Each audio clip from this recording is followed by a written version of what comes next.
Hey guys, welcome back to another video. This is part 2 of playing Dream Daddy, and we're just getting right back into where we left off.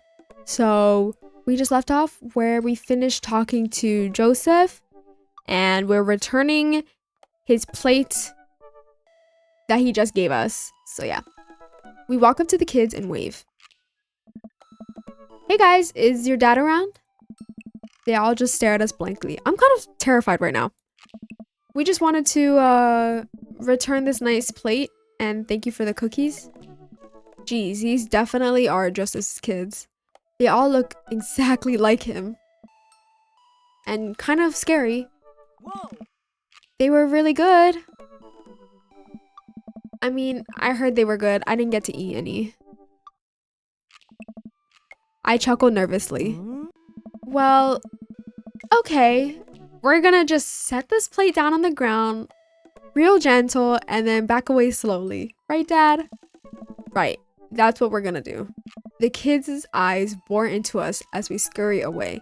I can feel their gaze on my back even as we approach our house. I need something to get my mind off of those carbon copy kids. I need to rest my eyes. You've been awake for what, 3 hours? And that's 3 hours too many.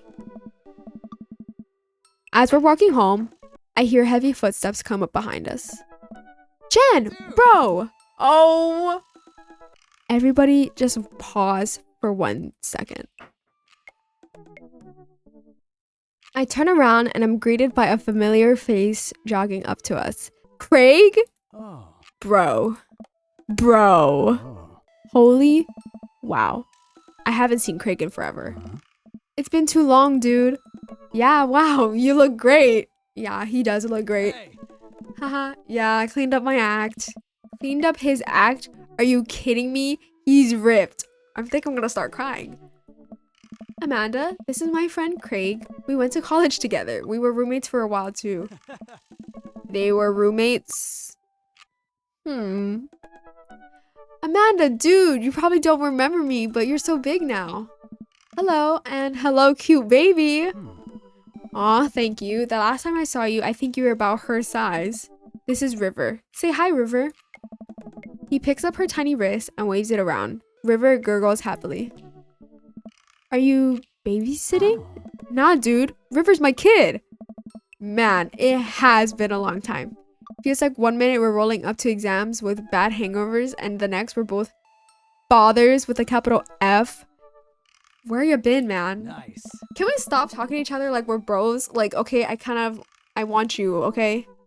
I was working out in California and just relocated the business back to Maple Bay. No kidding! Amanda and I just moved to this side of town.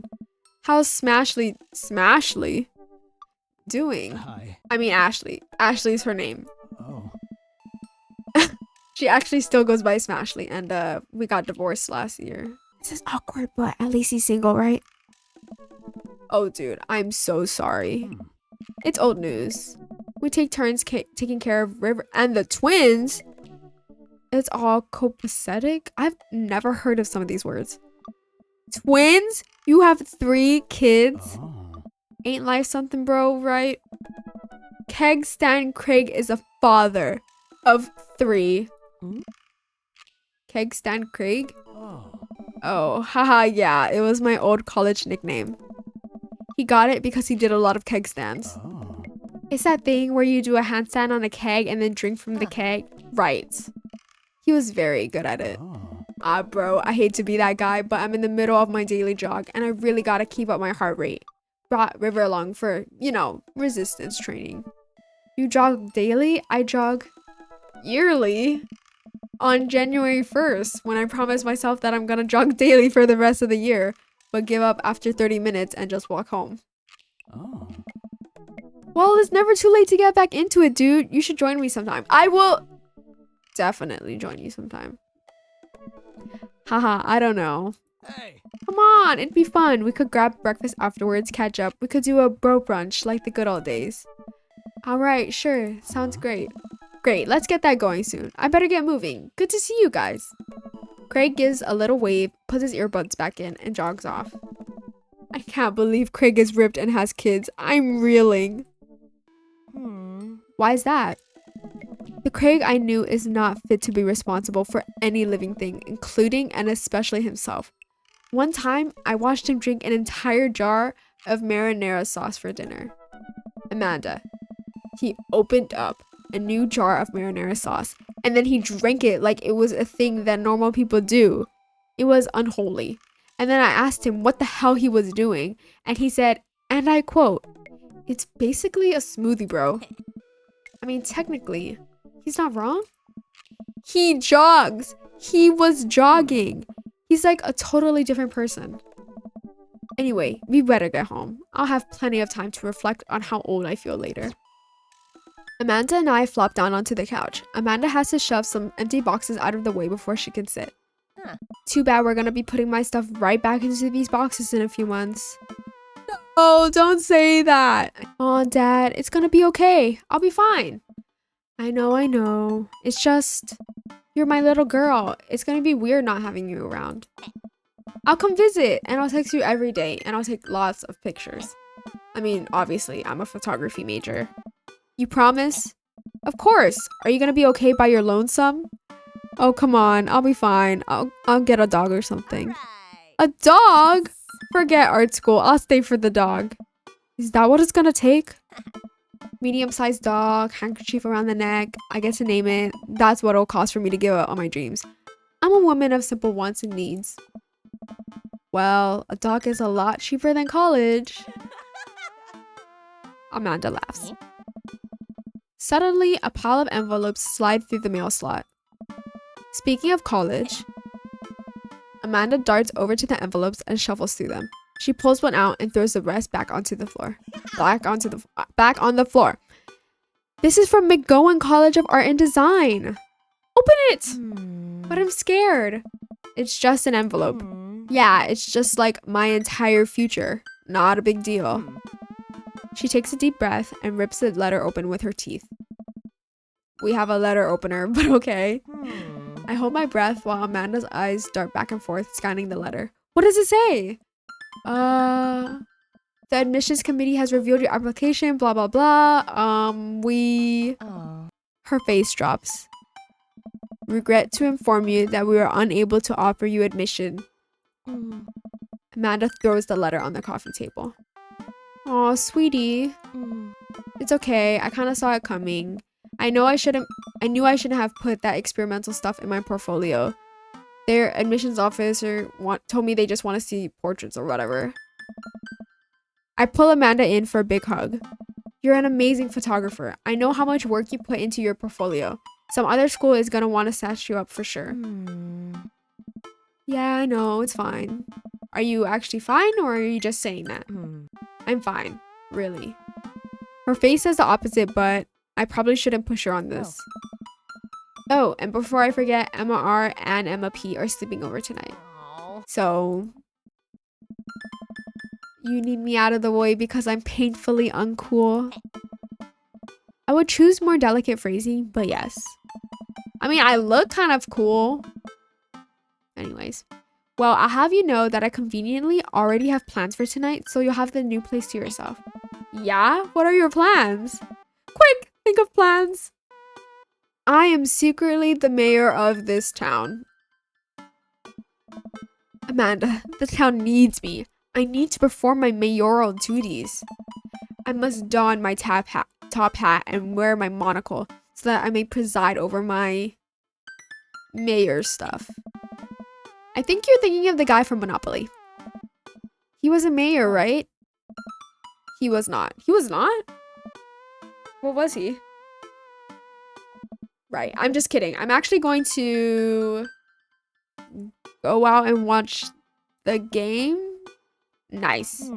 Which game? You know, the game. The one that's on tonight. The game on TV at somewhere other than here. Okay, cool. While you do that, I'm gonna go do drugs and commit some light arson with the Emmas. I'm concerned you're hanging with the wrong crowd. Amanda shrugs. I would have expected you guys to be up to white-collar crime by this point. Maybe money laundering at the least. I'm a street rat, Pops. Wink. You're kidding about doing drugs and crime, right? Yes, Dad. Just making sure. I give her a pat on the head. Have fun with your sports. Are you being sarcastic? No, making fun of sports is played out. Alright then. I do some light cleaning around the house and decide to clear out right before Amanda's friends arrive. Before I leave, Amanda stops me. Hey, don't forget that you have that meeting with my English teacher tomorrow. Alright, Mr. Vega. Is Mr. Vega a hottie? Yep, totally remembered. I'll be there. First is the worst, second is Beth, third is the one with the hairiest chest. Wow, I guess I really didn't think this plan through. I'm not entirely sure where the closest bar is. And Amanda still hasn't shown me how to use the GPS on my phone, so I'm just gonna pick a direction and walk in it. Damn, how old am I? Let's go this way. Cool. Okay, we're marching. We're marching in the direction of the game. Any game, really. In the distance, could it be? A big burned out neon sign hangs above a tiny dive bar. Jim and Kim's, huh? Alright, it'll do. The bar is small and dimly lit. The crack of pool balls sound in the back as patrons laugh and joke. A string of multicolored Christmas lights hover above the bartender. I can't tell if he's Jim or Kim. I pull up a seat at the bar. What it'll be? 1 beer, please? Sure thing, boss. The bartender slides me an ice cold beer. I take a sip and enjoy the refreshing taste. Say, are you Jim or Kim? I'm Neil. Oh. Oh my god. I awkwardly turn my attention to the game, which is playing on one of the TVs on the wall. As luck would have it, my team of preference is not only playing, but is currently in the lead, which is always a good thing. The brightly colored mascot, which is some kind of animal, does cartwheels.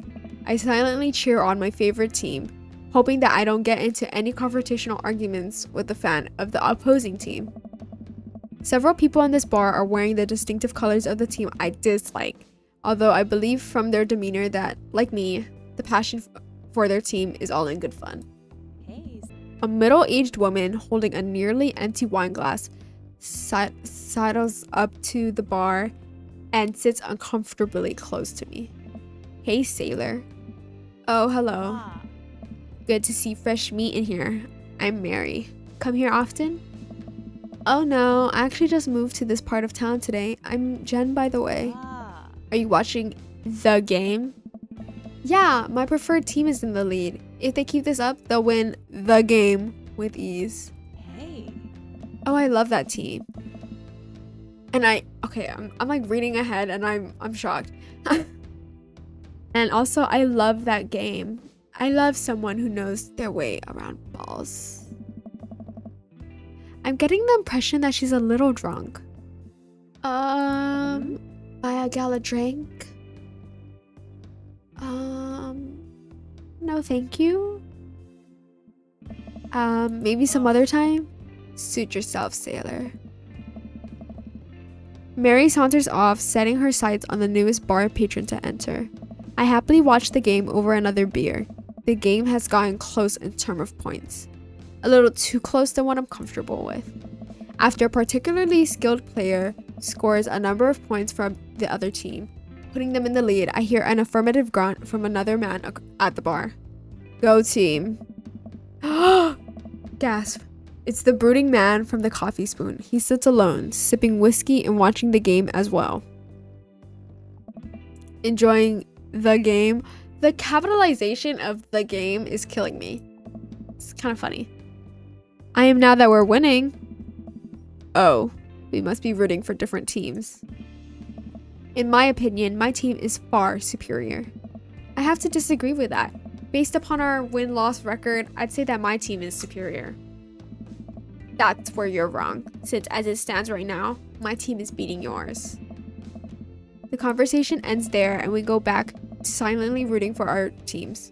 The game is closed with both sides playing their hardest to win, but in the end, my team prevails. Quiet cheers ripple throughout the bar. I raise a respectful glass at the man drinking whiskey. He raises his in response. An unspoken truce is formed between us based on our mutual love for the game. He motions up to the bartender, who pours 2 glasses of whiskey. The man slides one over to me. Ah! The name's Robert. Thanks. I'm Jen. You must be new here. Mary already hit on you? Yeah. Robert chuckles. She's a peach. Well, you picked the best bar in town. As slimy as it is, you'll never find a better spot than Jim and Kim's. I mean, it doesn't look slimy. It looks kind of cute. Is there actually a Jim or Kim that runs this place? No, that'd be Neil. Neil waves from across the bar. Good guy, Neil. Not enough Neils in this world. Okay. You a whiskey fella or a beer fella? Beer, but I'll drink most things. You like shots?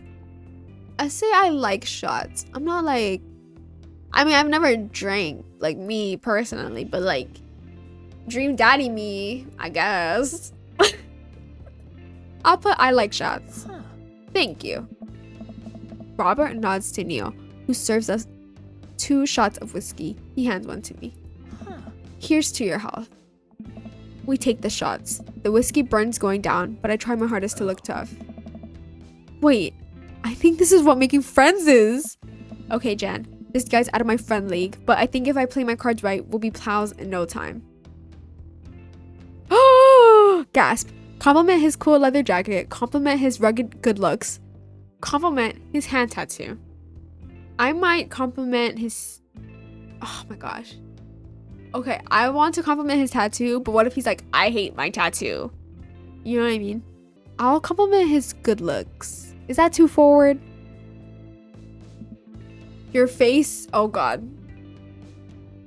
Your face is good. Thanks. Okay, that wasn't bad. Wait, I think this is what flirting is. Man, this guy is mysterious and cool. Way cooler than I am, at least.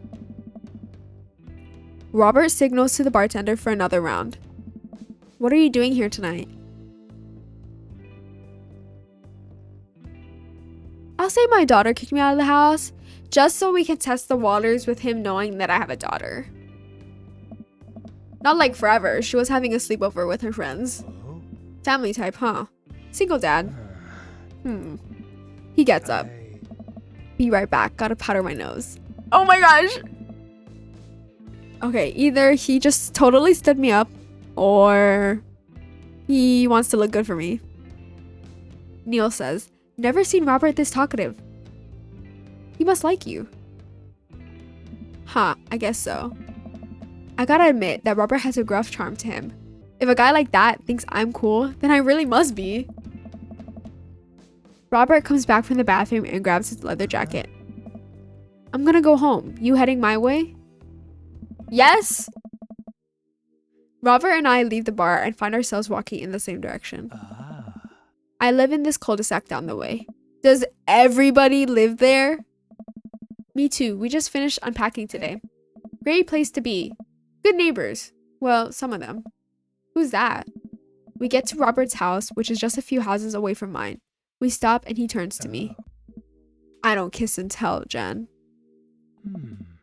So are we doing this or what? What? Hey. You know, do you want to come inside or what? A wave of realization rushes over me. I blush. Everybody stop. This is a little... I don't want to assume anything's going on. So I'm just going to say smile and nod. Because what if I lay it on smooth, quote unquote, and it's like totally what I'm not assuming. Let's do it.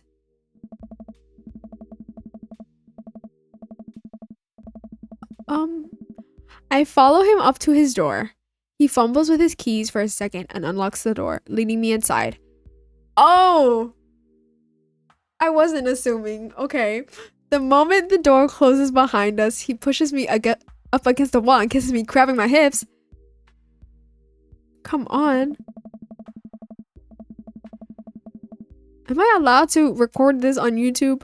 Robert takes my hand and leads me up the stairs and into what I assume is his bedroom, but it's so dark that I can't see anything but Robert's intense expression. He kisses me again and I can hear him shucking off his jacket. I clumsily take off mine too. I don't have a jacket. What? Guys, I don't know if I can read this. His hands roam down my chest and suddenly he's tugging at my belt. I don't normally do this. Do you want to stop? Do I want to stop?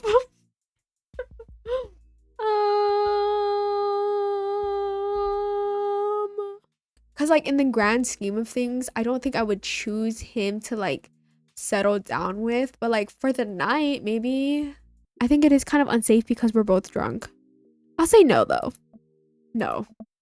Good. Robert continues to unbuckle my belt and guides me to the bed. Let's have some fun. Oh, okay, we're skipping. Thank God. I was scared for a second. Sunlight streams in between the slats of the blinds. Those are not blinds, those are curtains. My head is pounding. I really overdid it last night. Wait a minute. This isn't my old house or my new house. Oh, right. I look around for Robert, find myself alone. Hello? There's a clatter from the bathroom and the door opens.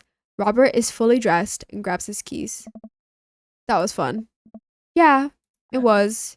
You should go. That's certainly not what I was expecting. Well, talk to you later?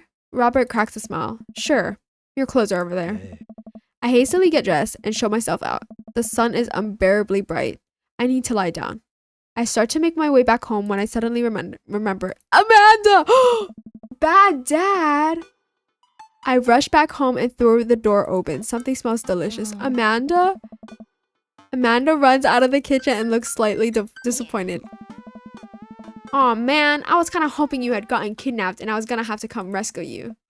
No, I made a friend at the bar last night and ended up sleeping over at his place. Where are the Emmas? They left a little while ago. Oh, you guys have fun?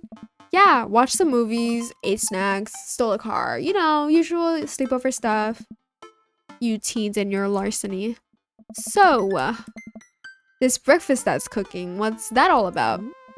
Well, there's hash browns and eggs and bacon. Can I? Yes, you can have some breakfast. Oh my God, my daughter's amazing. Bless you, sweet child. My head throbs. Ugh, I gotta do something about this hangover. Amanda, your loving father might have overdone it last night. Ooh, somebody's hungover. Father of the year. You wouldn't happen to have any aspirin or... I've got just the thing. Hang on. Amanda runs to the fridge and pulls out a jar of pickles. Amanda, what? Drink this. The pickle juice? It's what I used once. I would assume someone would use. I would also assume that it works pretty well. Although I've never tried it before and won't try it, obviously. Who raised you? You did? Right. Do as I say, not as I do. You got it. This better work. I down a sip of the tart juice. No, more than that. Way more than that. I mean, I assume. Watch it, you. I drink more pickle juice and help myself to the delicious breakfast that Amanda has graciously allowed me to partake in. After inhaling it, I'm starting to feel a little better. Amanda grabs her backpack and keys.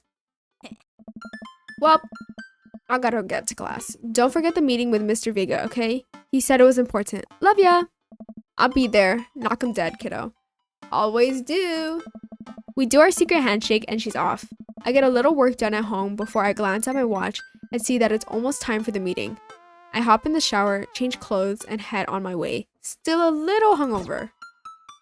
Guys, I'm so sorry. I forgot that I had a meeting with the teacher. I should not have slept over at Robert's house last night. But how could I say no? I arrive at Amanda's school and check in at the front desk. They give me a bright orange visitor sticker and send me on my way. I'm barely awake and feeling pretty haggard, but hopefully nobody would notice. I check my watch and I'm relieved to see that I'm only 2 minutes late. Wait, was it room 103 or 108? I spot a youth standing at his locker, and approach him for help. Excuse me, do you know where Mr. Vega's classroom is? The youth turns around and looks me up and down with heavily lined eyes. Come on, kid, I'm late for a meeting. Mr. Who? Mr. Vega? I don't know. Have you tried the exit?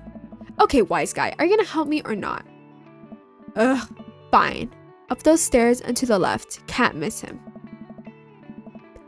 I head up the stairs and walk around, unable to find Mr. Vega's class anywhere. After a couple minutes of searching, I head back downstairs. That punk youth sent me on a wild goose chase. I get back to where that low-ranked Jared Way is standing, fully ready to give him a piece of my mind when suddenly a head pops out of the classroom next to his locker. Oh. Lucian. Hello. Lucian, don't you have a third period to get to? Fine, Mr. Vega. Wow. Now I'm officially 10 minutes late. I glare at him as he walks away. We're not cool.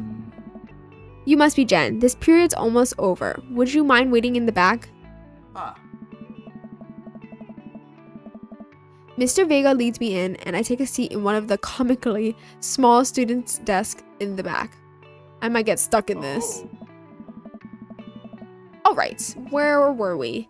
Now, who can tell me about the unreliability of the narrator in J.D. Salinger's Catcher in the Rye? Yes, Colin? Colin stands up and does a thing where he blows into the crook of his elbow to make a fart noise. The whole class erupts in laughter. Alright, everybody. Very funny, Colin. Please sit down. Now, Holden Caulfield is an unreliable narrator in the sense that the bell for the end of the period rings. All of the students immediately get up and make a break for the door.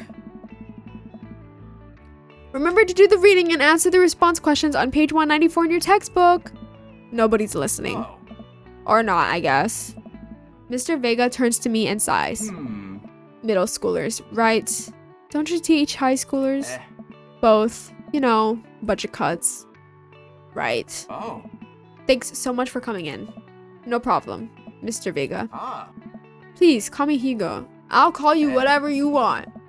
I don't normally do these impromptu parent-teacher meetings, but as I'm sure you know, Amanda's a very bright student and I'm concerned about her recent behavior. What did she do? What's going on?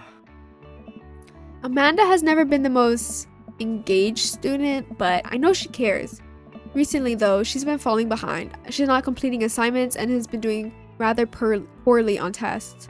I normally chalk this up to senioritis, but this is strange. I thought Amanda always shared everything with me. It hadn't even crossed my mind that something might be wrong. I just wanted to ask, is everything okay at home? Well, I'm just gonna say we just moved because I don't want to assume that she's bottling things up. I mean, she probably is, but I don't want to air her out to her teacher either. So I'm just gonna say we just moved. It was only to the other side of town, and Amanda was more excited about it than I was. See if you could talk to her about it. I know she values you a great deal and would appreciate your guidance. If she keeps heading down this road,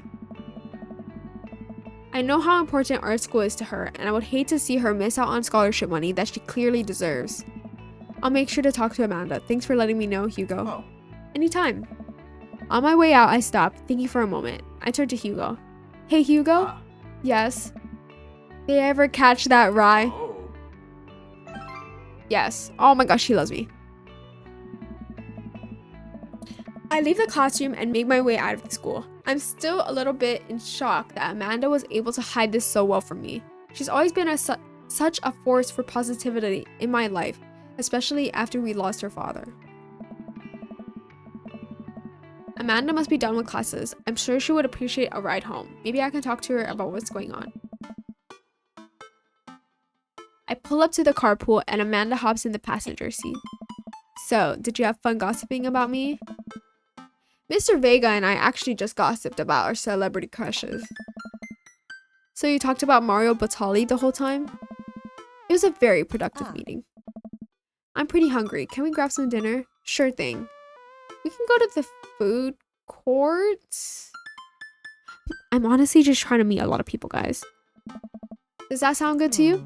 Yeah, sure. Why the mall? Jeez, can't a dad take his daughter to the mall? Will you buy me things? I will buy you a thing. Singular. Sounds like a deal to me. We drive in silence for a short while. Amanda plays a game on her phone. I should say something. You know, sometimes when a kid gets older, they find that they have to keep things hidden from their parents. And that's okay because sometimes that's what kids do. And that's okay, but also sometimes it's good to have the parents' perspective because, you know, maybe the parents have also dealt with similar situations. And maybe they're a little cooler than you give them credit for. Anyway, what I'm trying to say is that it's good to share. Love you. Have you been reading my tweets? You have a Twitter? What? Never mind. Look, sweetie, Mr. Vega said you haven't been participating in class and that you're not turning things in. Oh, I'm fine, Pops. Senioritis and all that. I thought you liked Mr. Vega's class. It's fine. He's fine. We pull up to the stoplight and I eye Amanda. She's still texting. I just wanted you to know that you can talk to me about anything. Uh-huh. I can tell that whatever it is, she doesn't want me knowing about it. That's frustrating. I heard Emma R is going to that fancy art school in California. That's exciting. Yup. Are you bummed out that you guys aren't going to the same school? Yup. Amanda keeps texting. She stifles a laugh. What's so funny? I don't think you'd get it. Okay. Who you texting? Noah. Who's Noah? My friend. Does he go to your school? Yep.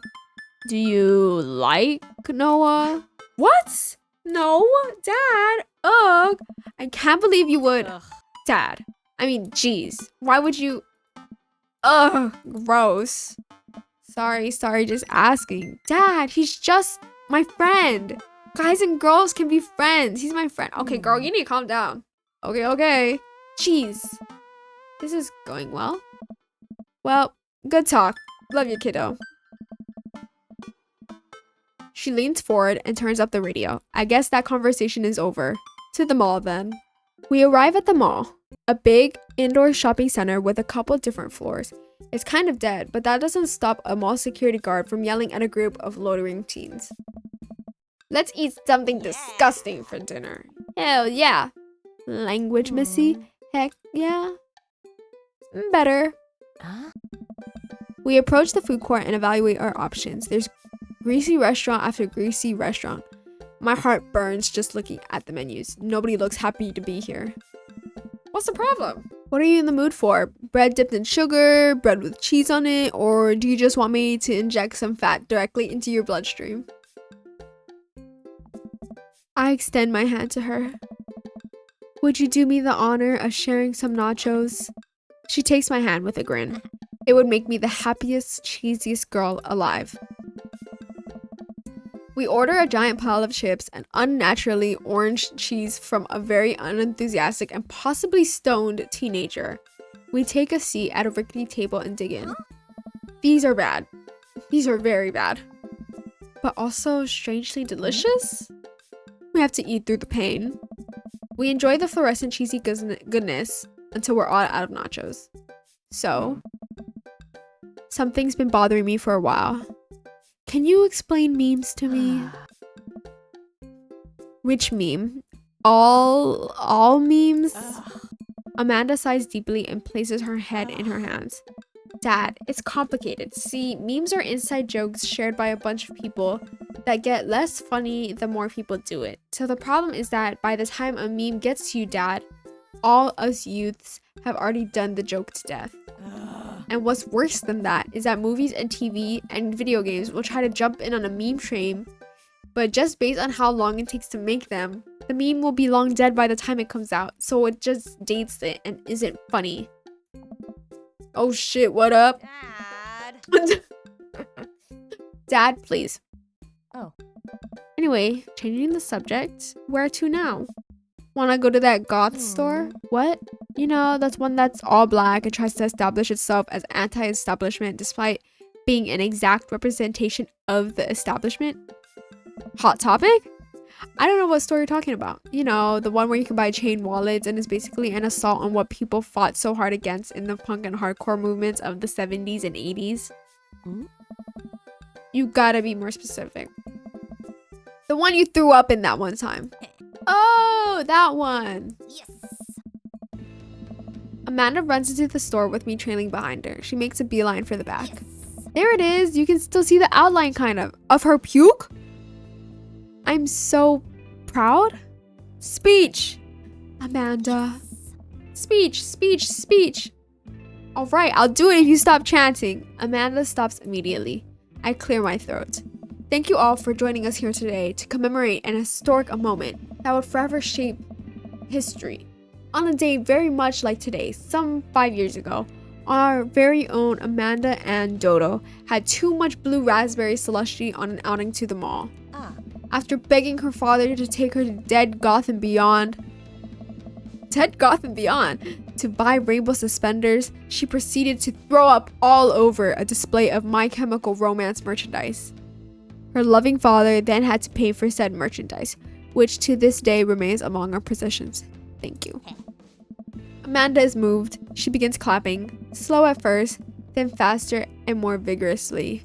Several other patrons turn their heads. One of them also starts clapping. I bow my head. Alright. Oh hey, chain wallets.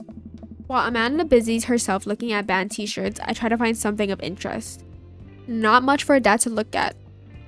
Let's look at band t-shirts. I barely know any of these bands. Cannibal Bone Party doesn't seem like music I enjoy, but they must be really happy that a retail store outlet is carrying their merchandise. I hope their parents are really proud of them. Look, this is very important. Oh my gosh! I overhear a stifled argument at the cash register. An older gentleman is carrying a garment and showing it to a bored-looking cashier with pink hair. I can see that. Don't know what to tell you, dude. I just work here. My. Listen, when I bought this online, the website said that this blouse was Victorian inspired. However, when I received it, it clearly held the trademark of Edwardian dressage. Do you want a coupon? I can give you a coupon. Will you leave if I give you a coupon? Is there a manager present? People have to know what they're buying. I am the manager. I see. Well, it would seem that I have outstayed my welcome. Good day, shopkeep. Your superiors will receive a strongly worded letter by post. Whatever, dude. The man whirls around and storms out, his literal coattails trailing behind him. I can't tell if they are Victorian-inspired or Edwardian in nature. Amanda trots up to me with a t-shirt in her hand. Oh boy, here it comes. Hey, Dadtron 5000. Yes, I'll buy it for you. Wow, that was easy. Thanks. At least it's only one this time. Amanda plops a shirt onto the counter and grins at the cashier. I love your hair. The cashier says nothing and rings Amanda up, radiating hatred. I hand her a 20. So what was that guy's deal? The cashier rolls her eyes so hard I'm worried she'll pull something. That's Damien. He's in here all the time. He's obsessed with Victorian fashion or whatever. She hands Amanda her bag and it's clear the conversation is over. We make our way out of the store and head home. Amanda and I sit on the couch trying to find something to watch over bowls of ice cream. Oh cool! Long Haul Paranormal Ice Road Ghost Truckers is on. Your favorite, right? Oh hell yes. They have to make it over the Canadian tundra before the ice road melts, but also they're hunting ghosts. Also, the trucks are haunted. This is an episode I've already seen, but it's one of the best. Callum and Flint, Dogbone, the twin brother truck driving and coast hunting duo find themselves in the greatest peril yet. That reminds me of like Phineas and Ferb or something. Callum says, "Oh no, the ghost done got control of the truck. I can't steer on them there damn ice roads. Let me use this EVP meter to try and communicate with the spirits. Flint, we're about to die." Ah, almost got it. If you listen carefully, it sounds like it's saying, "You're going to die." That's because we are about to die, you. This is art. The episode ends and Amanda excuses herself to go and start arguments on the internet. I stay up a little longer, curious about the exploits of Callum and Flame Dogbone after their disastrous ice road accident. Afterward, I crawl into bed and get a good night's sleep. I feel like we should end the episode right here. I think I've been recording for about 40 minutes. And to be completely honest, I may have recorded this right after the first one because I was too excited to play the game. But now my throat is all worn out from talking for like 2 hours. So I hope you guys enjoyed this part. I feel like so much happened just because of that whole scene with Robert. Thank you guys so much for watching. I hope you guys enjoyed this part, and I'll see you guys in the next one. Bye bye.